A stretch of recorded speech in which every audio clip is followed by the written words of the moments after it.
Okay, rolling again. Welcome everyone to the I want to say episode 4 of Toy Talk, but I don't know if it's episode 4 of Toy Talk. I don't know yet. I'm just doing this very impromptu, and but I want to do this. Excuse the rugged look, guys and gals, because I've been ill for like 2 weeks, and it's all very sore and sensitive still. My skin and my nose, and also my gland, as you can see, is still swollen from all the coughing. So it's insane. But yeah, I wanted to do this video. It's probably going to be like a little bit of room tour. I just doing this as I see fit. Also just getting out, reaching out and staying in touch. I'm gonna hopefully shoot this in one go, or with not with as many pauses. I just don't want to edit it too much. I don't like the edited videos that much that I see online. It's just always feels a bit fake. I don't know. But I've already talked about that in one of the podcasts that I think it's sometimes a little bit insulting that some of these videos go like, come on, cut the bullshit. But it could be that it's just my age, because I'm not the TikTok, Instagram generation. Just tell it as it is. Don't sell bullshit. But I'm not. Well, perhaps I'm just going too far by calling it bullshit. I hope I don't offend anyone, but I just don't like. I don't like that. Just one go. Just get a bit of a room tour. Talk a bit about my toys that I have, etc., and just see where it goes. And I talk with my hands, so if you don't want to get seasick, just don't watch my hands. So yeah, that's what I want to do. I don't want to make a show out of it. I see some of these videos that I see online are like so scripted. Like, like, oh, I'm gonna act surprised at something that I've seen 30 times already in the past 10 minutes. I walked past it, talked about it, but now I'm gonna go like, yeah, well, whatever. There you go. So I don't I don't like that. I think that's insulting to the point that I skip them. I noticed that I skip a lot of content lately of influencers that I think, okay, it's the same thing again over and over. Like you see these reels, I think they're called reels, where they like introduce the video, like, oh, new video posted, and you see like a short thing, and like, oh, you see them go around a toy room or a toy store or a convention, and it's like, okay, same shit. And yeah, we're focusing on the same stuff that you always focus on, and the rest gets ignored. And I think it's kind of lopsided. I don't like that. As you can see, I collect a lot of stuff. It's like there's a lot, because it all triggers some sort of nostalgia with me. That, okay, I know this, I had this, I wanted this, I played with it. That's actually always a little bit of the criteria that I buy stuff with. Like, okay, did I have it? Did I want it? Did I play with it? So I had a friend who had a lot of toys when we grew up. He was in so much. He had everything, or at least it felt to me like he had everything. So that also falls into the category, did I play with it? Because he didn't play with anything, and I just went over to his house and played with it, etc., etc. So, but there has to be some sort of connection to it, and not like what I saw a couple weeks ago, like a figure that was only for sale in X country and not our country. I think it was either Sweden, Norway, Denmark, whatever. And it gets like, look, this is I think it was Denmark. I'm assuming it was either Denmark or Sweden. I kind of forgot. But look at this. This is the Denmark exclusive of Axe figure, and it was and the person, the influencer, was like, oh, this is amazing. It's amazing. And how much is it? Oh, it's $1,200. I don't know if it was $1,200, but it was a lot of money. And it was, oh wow, this is so cool. And I'm like, why is this cool to you? as a non-Danish, Swedish, Scandinavian person, you never saw it. You have zero connection to it. You never played with it. You never wanted it. You never knew it existed. But still, you go like, ah, whoa. And I'm like, why? Why do you guys do that? That's a serious question. Why do you do that? Because you can like it. I understand you can like it. But if it's an item I have zero connection with, and someone says, "Oh, that's $1,200," I'm gonna go, "What? What have you been smoking? Are you okay? Is there a name for what's wrong with you? Because that's serious money for, you know, I'm just picking up one figure. This one is not worth it, but a little action figure. What? What are we doing? Are we collecting nostalgia, or are we collecting or hoping to gain prestige? I don't know, but there you have it. I was seriously, I zoned out after that. I was like, oh, okay, never mind. Okay, never mind. This is not for me anymore. I mean, my natural reply would be, what? I mean, I don't. I'm not saying you can't collect stuff that's not Dutch or whatever. I mean, I got, as you guys know, I collect Gem of the Holograms. There they are, and I have Spanish boxes, and I think I have Italian boxes. But the things that mattered the most are. I hope I can show you guys. See, it's all in one take. Please. See. That's. Look, there you go. See, this is all so live and cool. That was a Dutch box. Why? Because that's how I remember them. That's what I got in the toy store. That's what I saw. That was what I was drooling over. That's what it was. Those were the dolls that I wanted. So that's what I collect now. I try to collect, and I'm not saying you can't collect anything else. I mean, I got this one. There you go. Stand still, Skeletor. Don't move. I got this one a couple weeks ago in the Toy Zone. It's a gorgeous She-Ra. Oh, shiny, shiny. It's a gorgeous She-Ra, Princess of Power, but it's on the Spanish card. Would I have rather had her on a Dutch card? Yes, but I didn't. I had this one. Price was okay. I'm not saying you can't, but I always find it fascinating that people can swoon over stuff that, whoops, there you go, they have zero connection with. Because, I mean, this is She-Ra. I had She-Ra. Not on this card, but that was a figure that was not released. You didn't have it. I mean, it's the same thing as swooning over European exclusives when you're an American. Like, oh, it's so fond. Such fond memory on European exclusive G.I. Joes. And like, why? You never had them. Yeah, well, I digress. I'm just going to stop being a negative Nancy here and stop bitching and moaning about it. But yeah, I have an issue with that. And probably, this is a genuine question, it might be my age. Could it be? Could it be that I'm too old for this? That I'm, I don't know. I'm not the TikTok generation, as I said before. Maybe I just don't get it. Perhaps. Okay, but so today I want to do a little tour of the room. I hope the recording time on the telephone will permit it, and the sound quality is still good. I got a question.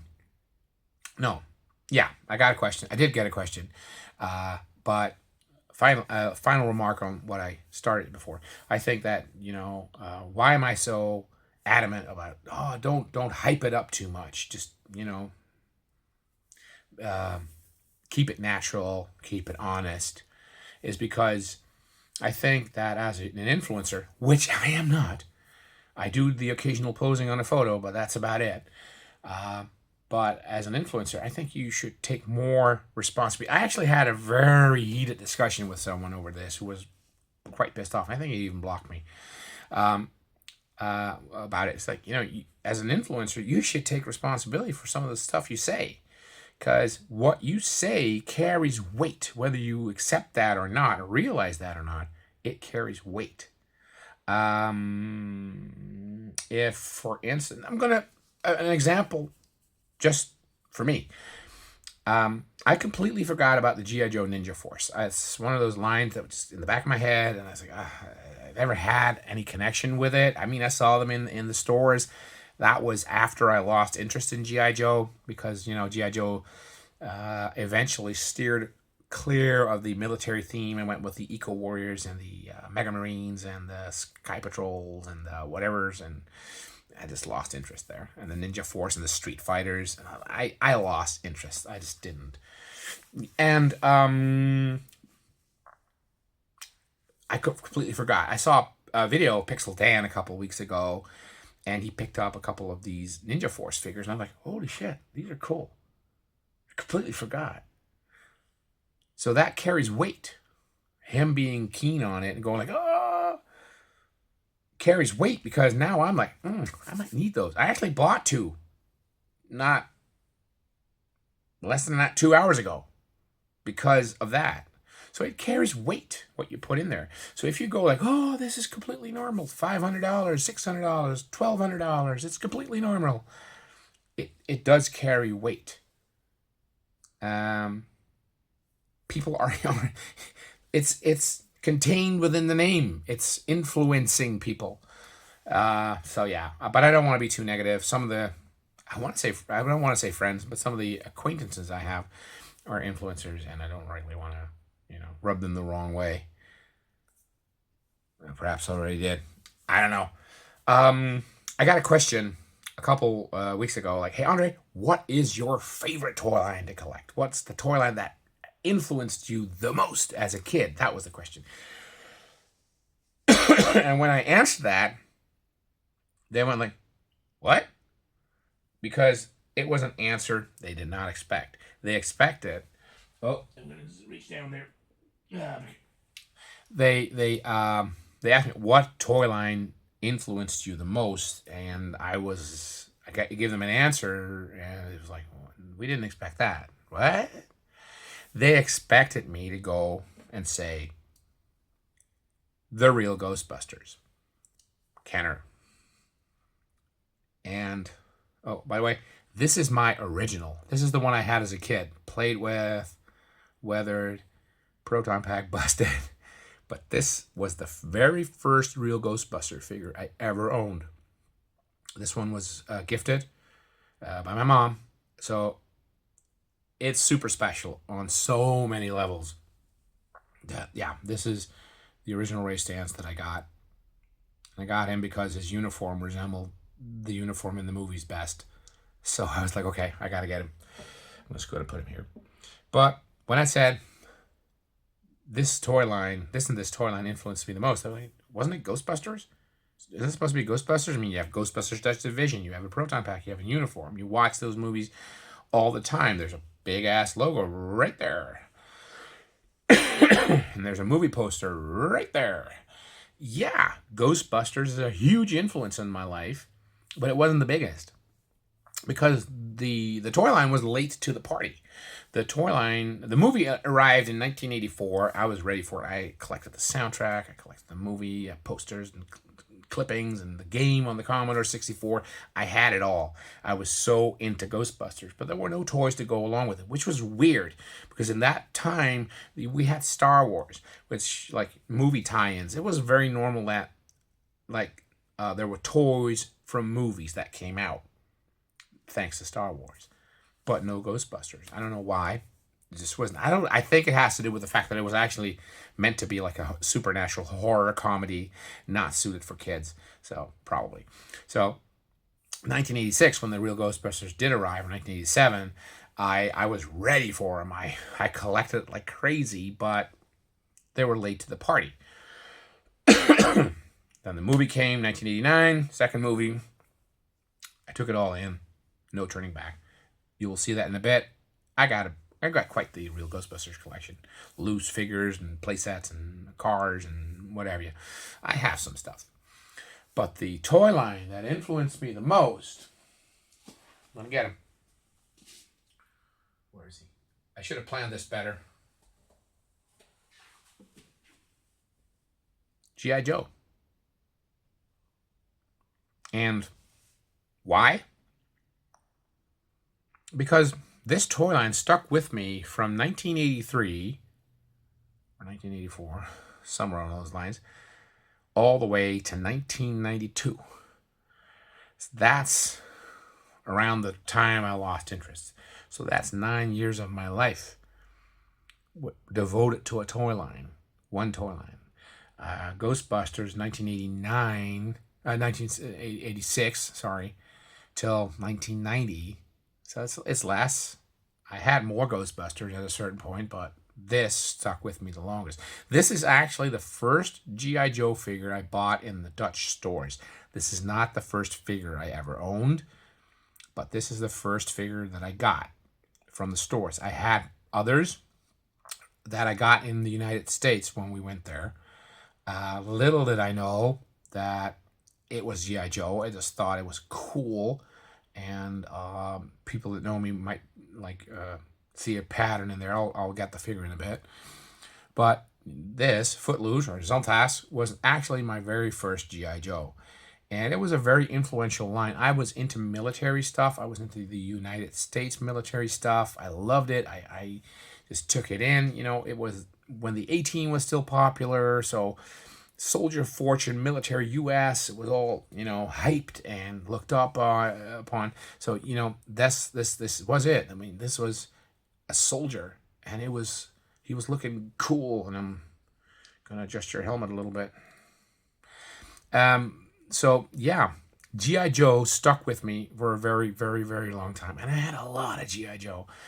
Most of the G.I. Joe that I have in my collection is stuff that I had as a kid, not stuff that I wanted. Go figure. So we'll do a little tour in a bit, and you'll see that I had a lot of G.I. Joe as a kid. I really, really did. Because it was affordable. These figures were like €7, 7 guilders back then, $7.59. And the play sets were expensive, the bigger ones, of course, but you also had these smaller sets, like only 14, 15 guilders, and you had like a little tent and some weapons, and it just worked like a charm. I'm going to put this little guy away. Hope y'all can hear me still. And see if I can find my verse. There it is. The first G.I. Joe I ever owned. Scarlet. And the original Snake Eyes were the first figures that I ever owned. This is not the original Scarlet, by the way. That one broke years ago. But people that know me know that I always have I'm a sucker for redhead figures. I love Red Sonja, this one, Scarlet. When I play like online games, create a character, it's always a redhead, long-haired redhead. I love that. And Scarlet was actually gifted to me by my uncle and my aunt from California. I don't know if it was Christmas, my birthday. I don't know, but this was it.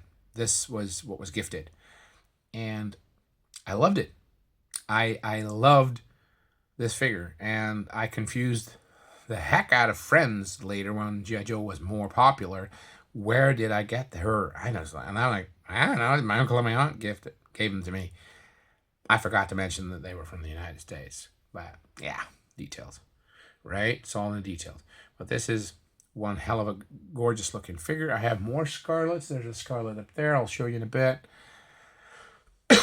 Scarlet is my go-to guilty pleasure when it comes to G.I. Joe. I'm actually now bidding on an Action Force variant of Scarlet called Quarrel. And there she has blonde hair. It's the same figure, just blonde hair. I really want that one in my collection. That one I did not have as a kid, but there you go. Okay. Just gonna put Scarlet right here, back where she belongs. Okie dokie. So 20 minutes in. Hope you are still awake. How about I flip the camera and just do a little room tour, talk about some toys that we see, and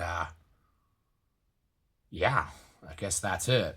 I didn't plan that this far ahead, to be honest. I just figured, let's see where we go. We'll pick it up. And here you have my G.I. Joe collection. And it's quite extensive. As you can see, there's multiple layers of G.I. Joe. And yes, I was spoiled rotten as a kid. I had so much G.I. Joe. I had so much. These are some modern figures in the back that I got. Whatever. G.I. Joe. Lunchbox I got at the Toy Boys.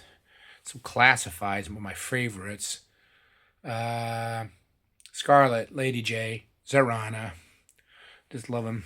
I never had that much with the Dreadnoughts, but I'm appreciating them more now.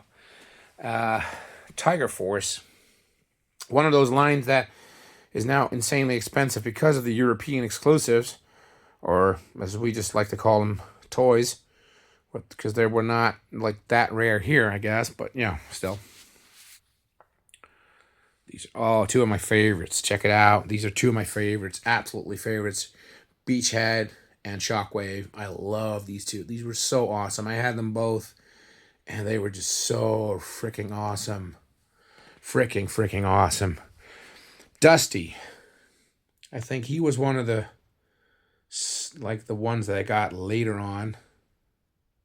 Not so late though, but I think he was one of the number 5 or 6 or something that I got. Got some exclusive. This one I never had. I never had the Wolverine with CoverGirl. This one I never had, but it was just so awesome. And it's CoverGirl, so yeah, they did it dirty in the movie, by the way. One of my favorites is the Dragonfly helicopter with Wild Bill. Check it out.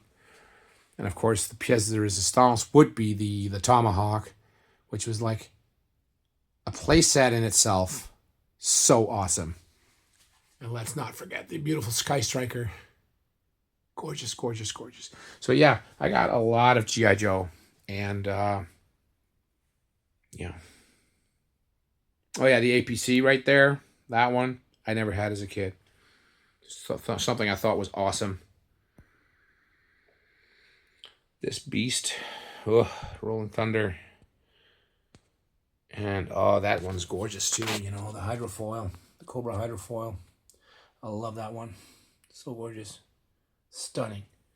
So yeah, and while we're at it, you know, let's just go to the real Ghostbusters cabinet. See if we can open it up. Yeah. So you don't have that much of a glare. There you go. Does this light work? I don't know. Does it? Let me see if the light works. No, it's empty. Oops. Well, this is, you know, on top, a lot of real Ghostbusters. The box art. Let's just check it out, man. Blocker, $10.95.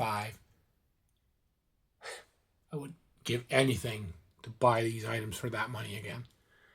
The proton pack in the back, right there. This is actually like a custom. The Teratub from Ghostbusters 2, really nice little extra. Normally I don't really go that route, but this was allowed. And here you have them, real Ghostbusters. Some of these are actually toys we played with as kids, and some are rebought. And I loved this line, the Universal Monster line.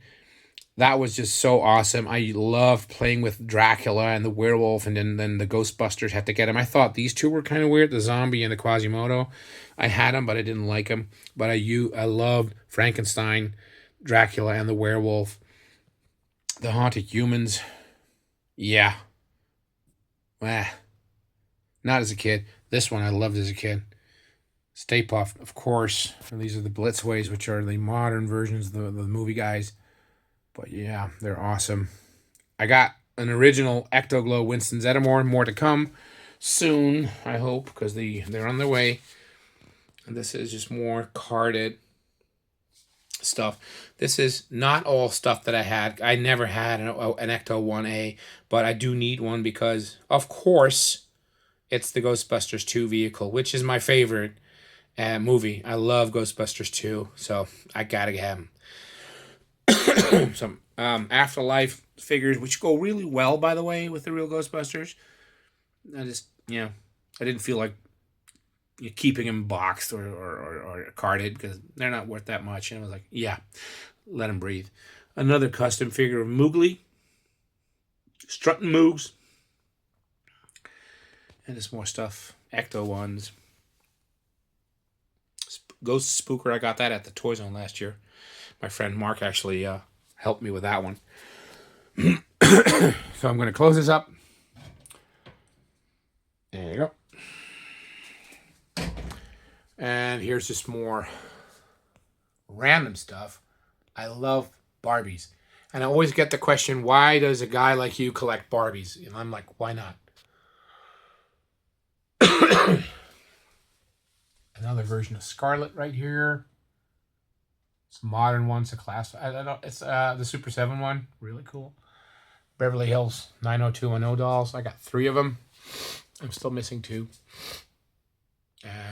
Star Wars. Yeah, Star Wars was influential to my life, but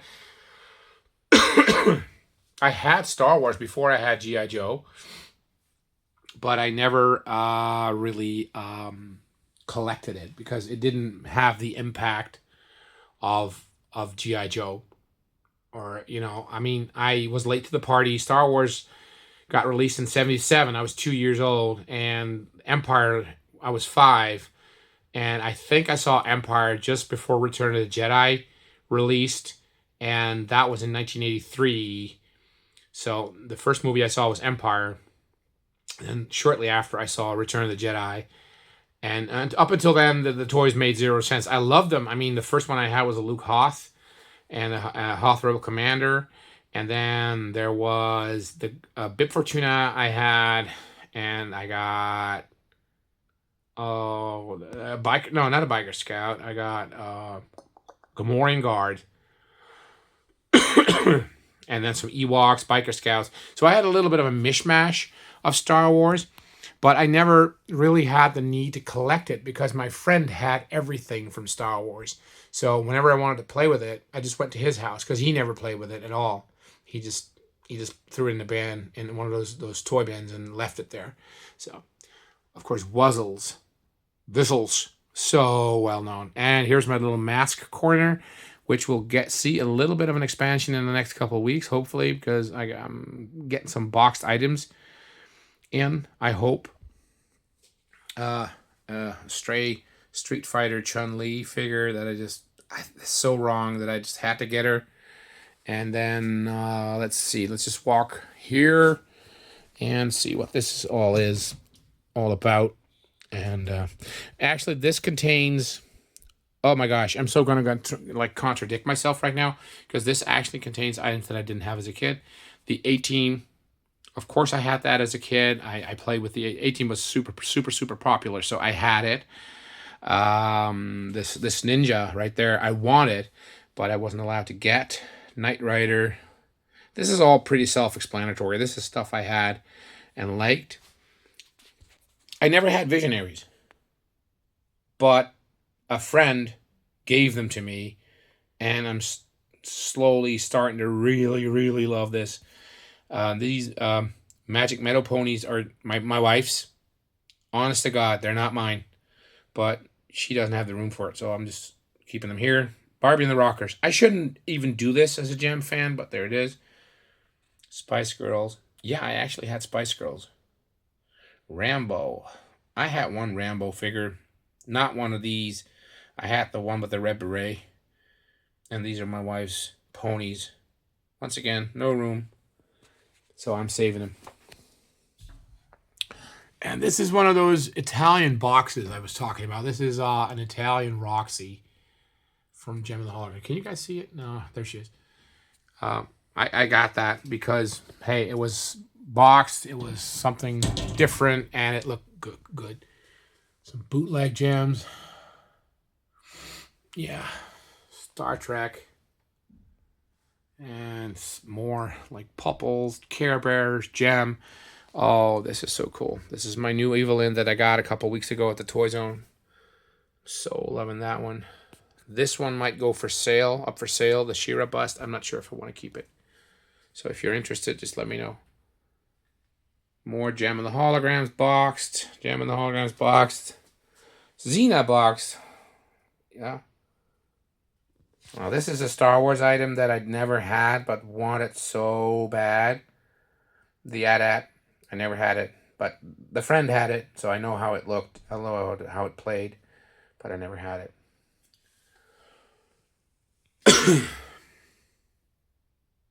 And more stuff. See, that's a Spanish card. That's a Spanish card. I don't, it is exotic. If I ever am able to trade it for something Dutch or English, I will. Well, this is Gem of the Holograms. Amazing, isn't it? Yeah. So cool. All these gems and shit. I love it. Man, I've been talking for half an hour already. More gem. Box gem items. Signed gem items. It is just so much. Barbie. I'm a sucker for these, right? These brunette Barbies. These the blonde ones are my wife's, the brunettes are mine. So yeah. Little bit of TMNT. Don't worry, I won't kill you with TMNT. There's others doing that. Don't worry. Don't worry about that. Blitzway Ecto 1. Just look how big that thing is. Just look at how fucking huge. Masters of the Universe. That's a good one. That's a real good one. I'll talk about that in a little bit. Masters of the Universe and Star Wars. Right there. And I was going to do a toy of the week thing for these, but I couldn't be asked to do it this week. I was too busy, so I didn't do it. And the Millennium Falcon and the Twin Pod Cloud Car. What a name. My Commodore 64 setup. My gorgeous Princess from Battle of the Planets. More carded Slimed Heroes. Oh my god, these are awesome. 18. So yeah. So that's it. Oh, you're still here? Shouldn't you guys be going right now? Well, I don't know. The screen's acting up again. Oh, wait a minute. No. What's this? I don't know. It's doing something. I'm probably screwing it up right now. It's still running, so I'll see I'll see it in editing. Anywho's, yeah, that's it. Master of the Universe. Why isn't Masters of the Universe on that scale like super influential? Because it was too expensive, and I was late to the party. Once again, I started with this guy. Hopefully I can get him out without breaking everything. Yeah, here you go. I started not with this guy per se, but with this version of He-Man, the Battle Armor He-Man. That was actually my first ever He-Man, a gorgeous He-Man. I love this figure. I'm really digging the original, the Battle Armor He-Man. The original, nothing beats it, but this is very, very good. So, this was actually the first. So by the time that one came out, all the good stuff, all the villains that I saw in the cartoons and stuff were not in stores anymore. Beastman, nowhere to be found. Merman, nowhere to be found. Faker, nowhere to be found. Etc. The original Skeletor, nowhere to be found. So I did get a few He-Man figures. I actually had a couple, but it never hit home because what I saw on TV was not the same that I got in the toy box. That's why I probably have more of an affinity with She-Ra, Princess of Power, because She-Ra I actually did collect and did see the characters that I had on the screen: Hordak, Catra, etc. So I think that's why She-Ra just whatever rings hits home a little bit more. Okay, I think my phone's acting up because he's starting to toning down and starting to act up. So yeah. So that's I'm gonna cut it short for this one. Let me know how you like these things. If you like the podcast better, if you like this better. I'm still just trying to find my way in the universe of toys and toys influencing, and God forbid I ever become one. So yeah. That's it. Quick toy tour. I'm probably gonna next one. I'm either gonna do like a podcast again or this, depending on how people react to it. And either way, I will make another one, and probably it won't be the controlled insanity that was this video. So yeah, hey, I want to thank you all for watching. Hope you have a great weekend, because it's Saturday when I record this, so everyone hopefully has or has had a great weekend. Don't get influenced too much. Uh, find your own course, find your own way, and it'll be fine.